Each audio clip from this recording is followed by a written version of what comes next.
Maswerteng umaga po mga ka-STL. Narito na po ang resulta ng STL Pampanga. Para sa araw na to, first draw, January 4, 2026. Araw ng linggo. Naway ang mga natayaan nyo pong mga numero kanina ay manalo nawa ngayong umagang ito, 11 AM. Kaya kunin nyo na po ang inyong mga ticket. Narito na po ang resulta.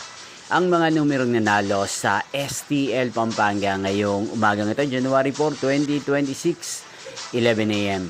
First draw result 34 at 32 in exact order. Again, 34 at 32. At ngayong umagang ito sa STL Pampanga, atin pong i-shoutout si Ate Myra ng Pampanga na araw-araw pong nanonood sa channel na to. Shoutout po sa inyo, Ate Myra. Sana po ay nasa maayos kayong kalagayan. At sa lahat po ng mga taga Pampanga, shoutout po sa inyo. Hindi pong napanood ang resulta ng STL Pampanga. Magkita-kita pong muli tayo mamayang 4 PM.